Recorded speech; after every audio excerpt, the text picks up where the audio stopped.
Hi student, मैं सुरजीत जाखड़। आज हम अपना नया टॉपिक लेकर आए हैं जिसका नाम रहेगा इलेक्ट्रिक पोटेंशियल और इलेक्ट्रिक पोटेंशियल एनर्जी। स्टूडेंट, बड़ा ही अच्छा डेरिवेशन होगा, हम इसको बिल्कुल आसान भाषा में पढ़ेंगे। आइए हम लोग स्टार्ट करते हैं इलेक्ट्रिक पोटेंशियल, साथ ही हम एनर्जी बना देंगे। तो स्टूडेंट, मैंने यहाँ लिखा है electric potential. Student, electric potential से पहले आपको 2-3 बातें देखने लिखिएगा। सबसे पहले ये पॉजिटिव चार्ज है, ये रहा पॉजिटिव चार्ज, और ये रहेगा चार्ज का इलेक्ट्रिक फील्ड, जिसको देसी भाषा में कहते हैं इलाका। और ये चार्ज सोर्स चार्ज है, क्यू से डिनोट किया, और ये इसका जो रेडियस रहेगा वो रहेगा एक्स, याद रखनी है। अब आपको पता है इलेक्ट्रिक पोटेंशियल में यूनिट पॉजिटिव टेस्ट चार्ज काम करता है।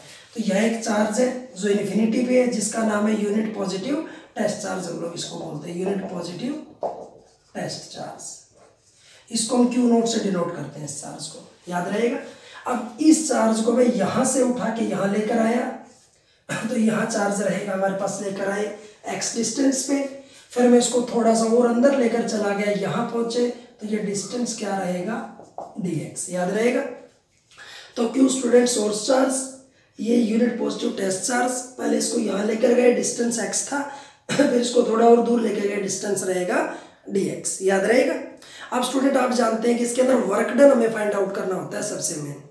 और जैसे ये वाला चार्ज यहाँ पहुंचेगा तो दोनों चार्जों के बीच में एक फोर्स लगेगा, जिसको हम लोग कूलम्स फोर्स हमने नाम दिया था। तो ये फोर्स क्या कहेगा, जैसे ही चार्ज यहाँ से फील्ड में यहाँ एंटर करेगा तो आपके पास फोर्स जो रहेगा 1/4πε0 Q into q naught by x square, ये रहेगा।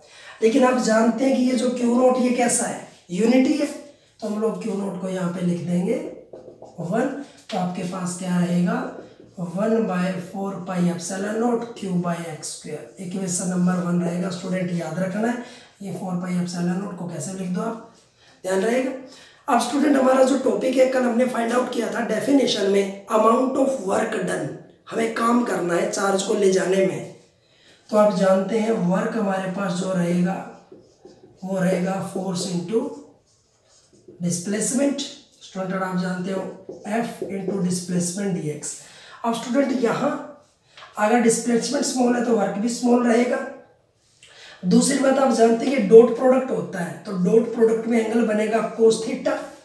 लेकिन देखिएगा ये पॉजिटिव चार्ज इस पॉजिटिव को रिपेल कर रहा है, बार भगा रहा है, हम फिर भी इसको जबरदस्ती पास लेकर आ रहे हैं। तो हमें अपोजिट डायरेक्शन में काम करना है, और स्टूडेंट जब अपोजिट डायरेक्शन में काम करना होगा तो एंगल हमारे पास 180 काम करेगा। तो यहाँ जो एंगल हमारे पास रहेगा 180। डेरिवेशन की सबसे इंपॉर्टेंट बात है कि पॉजिटिव रिपेल कर रहे हैं, हम फिर भी उन्हें पास लेकर जा रहे हैं, तो अपोजिट में हमें काम करना पड़ेगा। तो हमारे पास एंगल 180। अब यहाँ इंटीग्रेशन। अब चार्ज को हम कहाँ से लेके आए, इन्फिनिटी से, और मान लिया कहीं भी r पर हम लेकर जा रहे हैं। अब आपको एक बात याद रखनी है, जिसका दुनिया में कोई नहीं होता, इंटीग्रेशन में उसका w होता है। तो dw का इंटीग्रेशन w रहेगा, यहाँ से मैंने लिखा है इन्फिनिटी, ये r रहेगा 1/4πε0 Q बाई एक्स स्क्वायर, ये रहेगा dx, और कोस 180 जो रहेगा -1। अब ये हमारे पास स्टूडेंट इसको बाहर निकाल लेंगे, -1/4πε0 Q, ये बचेगा 1/x square into dx, infinity से r, लिमिट हमें लगानी है। अब आप जानते हैं -4πε0 Q। स्टूडेंट अब हम क्या करेंगे, हम इसको ऊपर लेकर जाएंगे, तो इसकी पावर क्या हो जाएगी, हमारे पास सिंबल बदल के माइनस हो जाएगा। अभी आप इंटीग्रेशन का नियम तो जानते ही हैं कि इंटीग्रेशन में अगर इसका इंटीग्रेशन करना हो तो पावर में 1 जोड़ दो और उसी से डिवाइड कर दो। तो हम यहाँ क्या करेंगे, तो ये रहेगा -4πε0 Q, तो यह -2 + 1 divided by -2 + 1 infinity to r। Student आपको ये बात याद रखनी है। अब आप जानते हैं इस नोटेशन को मैं कैसे लिख सकता हूँ, ये 4 है स्टूडेंट, याद रखना है, अपना अपना तरीका होता है लिखने का। तो यहाँ से हमने लिखा -1/4πε0 Q। अब यहाँ से देखिएगा ये हमारे पास रिजल्ट बटा x -1, और ये बचेगा -इन्फिनिटी से r। अब स्टूडेंट आप एक चीज देखिएगा, -4πε0, ये वाला माइनस हम बाहर की तरफ निकाल लेंगे, ये रहा, उसके बाद Q हो गया, और इसको नीचे लेके आएंगे 1/x इन्फिनिटी टू r। एक माइनस ऑलरेडी हमारे पास था, ये वाला माइनस में यहाँ ले गया। अब आप जानते हैं माइनस माइनस क्या हो जाएगा, पॉजिटिव, तो 1/4πε0 क्यू। अब नियम क्या कहता है, upper limit minus lower limit. एक बार हम x की जगह क्या पुट करेंगे, r, और एक बार हम पुट करेंगे इन्फिनिटी। और आप जानते हैं 4πε0 क्यू 1/r, 1/∞ हमारे पास 0 रहेगा, तो स्टूडेंट हमारा रिजल्ट रहेगा 1/4πε0 q/r। इसको हम लोग क्या बोलेंगे स्टूडेंट, इसको हम लोग बोलेंगे इलेक्ट्रिक पोटेंशियल। कई बार पॉजिटिव और नेगेटिव, स्टूडेंट अगर चार्ज पॉजिटिव है तो पोटेंशियल पॉजिटिव रहेगा, अगर हमारे पास चार्ज नेगेटिव है तो पोटेंशियल नेगेटिव रहेगा। ये बात आपको याद रखनी है। ये हमारा टॉपिक था इलेक्ट्रिक पोटेंशियल। अब स्टूडेंट इसी से मैं एनर्जी बनाने जा रहा हूँ, आप गौर से सुनिएगा एनर्जी कैसे बनेगी। स्टूडेंट आपको याद है हमने एक छोटी सी बात बताई थी, यहाँ चार्ज कैसा था, यूनिट पॉजिटिव, लेकिन हमने कहा था कि एनर्जी के केस में मैं जरा सा चेंज करूंगा स्टूडेंट, मैं यहाँ लिखूंगा एनर्जी, मैंने लिखा एनर्जी, सिर्फ मुझे यहाँ ये जो पॉजिटिव चार्ज था इसकी वैल्यू मुझे लिखनी है, कुछ भी हो सकती है, एनी वैल्यू है, बस इतना चेंज करना है। तो यहाँ मैं क्यू नोट को 1 नहीं करूंगा क्योंकि कितना भी चार्ज क्यू नोट रहेगा, यहाँ भी क्यू नोट रहेगा स्टूडेंट, यहाँ भी, जहाँ भी पूरे डेरिवेशन में हम लोग इसको क्यू नोट डी नोट साथ में लगाते चलेंगे, तो हमारे पास जो प्रूफ बनेगा वो बनेगा हमारे पास, याद रखना है, कंप्लीट जो डेरिवेशन हमारे पास तैयार होगा ये हमारे पास एनर्जी तैयार हो जाएगी। क्योंकि मैं एनर्जी का ना डेरिवेशन हमें ज़्यादा इसमें टेंशन नहीं लेनी है, सिर्फ इतना याद रखना है, अगर यूनिट चार्ज है तो पोटेंशियल उस सेम डेरिवेशन में जहां हमारे पास यूनिट चार्ज था हम वापस क्यू लिख देंगे तो एनर्जी तैयार हो जाता है। ये हमारा छोटा सा टॉपिक था इलेक्ट्रिक पोटेंशियल एनर्जी, आपको ये बात याद रखनी है। चलिए स्टूडेंट हम लोग नया टॉपिक स्टार्ट करते हैं, मैं इसको साफ करने जा रहा हूँ। स्टूडेंट हमारा जो अगला टॉपिक रहेगा वो बड़ा सिंपल सा टॉपिक है, ध्यान से सुनिएगा।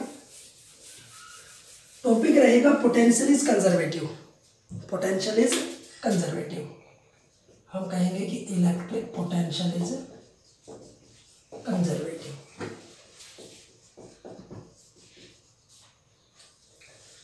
वैसे तो स्टूडेंट कंजर्वेटिव और नॉन कंजर्वेटिव दो चीजें होती है, क्या मैं आपको बताने जा रहा हूं, थोड़ा सा हम यहां से लिखेंगे, या हम लोग लिखेंगे कंजर्वेटिव और यहां लिखेंगे नॉन कंजर्वेटिव। स्टूडेंट हम लोग ये बोलते हैं कंजर्वेटिव मीन्स इनका नेचर मम्मी जैसा होता है, मम्मी जैसा, और नॉन कंजर्वेटिव मीन्स पापा जैसा नेचर। कैसे स्टूडेंट, आप सुबह 9 बजे घर से निकलिएगा और शाम को 5 बजे घर पहुंच जाइएगा, तो मम्मी आपको देखकर बड़ा खुश होंगे, कहेंगे मेरा बेटा या मेरी बेटी तो बहुत प्यारे हैं, टाइम से आते हैं टाइम से जाते हैं, क्योंकि मम्मी को मतलब है सुबह की पोजीशन क्या थी और शाम की पोजीशन क्या है, तो ये नेचर होता है मम्मी का और यही नेचर होता है कंजर्वेटिव का। तो ये किस पर डिपेंड करते हैं, ये पोजीशन पे डिपेंड करते हैं, बात आपको याद रखनी है। दूसरी बात स्टूडेंट, पापा क्या कहेंगे, आप सुबह निकले 9 बजे 5 बजे घर पहुंचे, तो पापा एक कान पे लगा के पूछेंगे बेटा सुबह निकला था, कहाँ कहाँ धक्के खाए, क्या किया पूरा दिन, कहाँ कहाँ गया, तो पापा को पूरे दिन का हिसाब चाहिए। तो पापा को पोजीशन से मतलब नहीं है कि सुबह घर थे शाम को घर है, पापा को मतलब है कि पूरा दिन आपने क्या किया, उनको बीच के रास्ते से मतलब है, उनको पाथ से मतलब है। तो जो पाथ डिपेंडेंट होगा वो होंगे पापा नॉन कंजर्वेटिव और मम्मी पोजीशन डिपेंडेंट रहेंगे कंजर्वेटिव। एक बात आपको याद रखनी है। दूसरा स्टूडेंट, कंजर्वेटिव की कंडीशन होती है close loop. Close loop means आप जहां से चले वापस वहीं आ जाएंगे। देखो आप जहां से चले वापस वहीं आ गए, तो दोनों पोजीशन में डिस्प्लेसमेंट कितना हुआ, डिस्टेंस कितना हुआ, कोई डिस्प्लेसमेंट ही नहीं हो, जहां थे वहीं आगे 0। तो याद रखना है आपका वर्क डन भी जो रहेगा 0 रहेगा। क्लोज लूप के अंदर हमेशा वर्क डन क्या रहेगा, 0, दैट इज कंजर्वेटिव। लेकिन अगर आप बात करते हैं नॉन कंजर्वेटिव की, तो वहां देखो आप इतना चलकर आ रहे हैं तो आपको ये रास्ता देखना है, तो ये रास्ता देख रहे हैं तो आप कुछ काम भी कर रहे हैं, तो इसका मतलब यहाँ वर्क डन जो रहेगा नॉन जीरो रहेगा। तो इसी के बेस पे मेरा अगला टॉपिक जो आ रहा है कि कि कंजर्वेटिव जिसका वर्क डन 0 होगा क्लोज लूप में, नॉन कंजर्वेटिव जिसका वर्क डन नॉन जीरो हमारे पास रहेगा। अब यहीं से आ रहा है हमारा टॉपिक, स्टूडेंट मैं साफ करने जा रहा हूँ, गौर से देखिएगा। स्टूडेंट पोटेंशियल कैसे कंजर्वेटिव होगा, डिफरेंस की फॉर्म में हम लोग बात करेंगे। सबसे पहले हम लोग कहते हैं कि हम लोग ए से बी की तरफ जा रहे हैं, ये ए है ये बी है, हम लोग ए से बी की तरफ चले तो आपको याद रखना है when travel from A to B, तो हम लोग क्या कहेंगे V B minus V A work by charge. Potential difference का फॉर्मूला हमें पता है, इक्वेशन नंबर रहेगा हमारे पास 1। स्टूडेंट हम लोग वापिस चल पड़े B2 है, तो याद रखना है व्हेन ट्रेवल फ्रॉम B2 है, तो क्या रहेगा potential difference VA minus VB work by charge, equation number 2।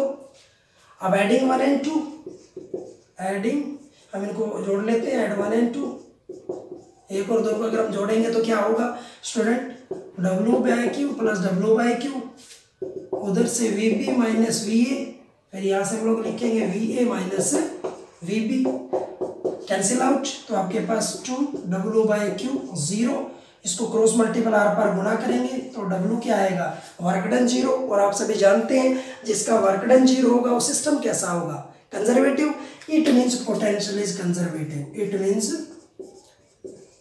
Potential is conservative. ये बात स्टूडेंट आपको याद रखनी है, हमारा छोटा सा टॉपिक था जिसका नाम था पोटेंशियल इज कंजर्वेटिव, ध्यान रहेगा स्टूडेंट।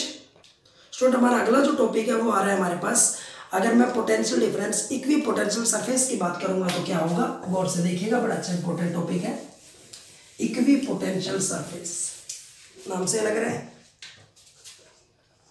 इक्वी पोटेंशियल सरफेस, अगर इसके अंदर हमें निकालना है पोटेंशियल डिफरेंस कैसे।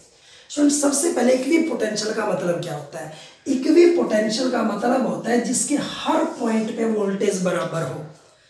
हमने क्या किया, ये कोई भी चार्ज था, पहले हम किसी चार्ज को यहाँ उठाकर लेकर गए, यहाँ की वोल्टेज मान लिया 50 है, इसी को हम उठा के दूसरी जगह यहाँ लेके गए, यहाँ भी पोटेंशियल हमारे पास 50 रहेगा, इसको हम कहीं और लेकर चले गए, वहाँ भी क्या रहेगा 50 रहेगा, जहाँ भी हम इसको लेकर जाएंगे। इसका मतलब ये हुआ एक ऐसी सरफेस जिसके हर पॉइंट पे वोल्टेज बराबर, जैसे दीवार है, मैंने दीवार पे यहाँ देखा 50, यहाँ देखा 50, यहाँ देखा 50, यहाँ देखा 50, यहाँ देखा 50, जिस सरफेस के हर पॉइंट पे पोटेंशियल बराबर हो उसको इक्वी पोटेंशियल सरफेस हम लोग बोलते हैं। तो ये हमने जो लिखा है ना, it is the surface every, लिख देते हैं हम लोग इसको, it is the surface every point of which the potential is same, potential is same, उसको हम लोग बोलते हैं कि पोटेंशियल सरफेस। लेकिन हमारा टॉपिक क्या स्टूडेंट पोटेंशियल डिफरेंस, इसका मतलब ये हुआ कोई भी पॉइंट हो, चाहे हमारे पास V हो चाहे VB हो, कोई भी पॉइंट हो, हर पॉइंट पे वोल्टेज कैसे हमारे पास V है, हमने कहा चाहे VA हो चाहे VB हो, हर पॉइंट पे वोल्टेज कैसी है, हमने मान लिया बराबर है, तो हमने पढ़ा था VB minus VA work by charge हमने पढ़ा। लेकिन हम जानते हैं कि यहाँ भी वोल्टेज इक्वल है W/Q, तो इसका मतलब ये क्या हो गया वर्क बाय चार्ज, मल्टीपल करेंगे तो ये वर्क डन 0, इसका मतलब ये क्या होगा, ये कंजर्वेटिव होगा, ये बात आपको याद रखनी है स्टूडेंट। ये हमारा एक छोटा सा कंसेप्ट था जो आपको याद रखना है, ठीक है ना। ऐसे अच्छे और हमारे टॉपिक्स जानने के लिए आप हमारे चैनल के साथ बने रहिएगा। जल्दी हम कल आपके पास या परसों आपके पास हम लोग न्यूमेरिकल पार्ट लेकर आ रहे हैं, ठीक है ना। तब तक चैनल देखते रहिएगा। Thank you.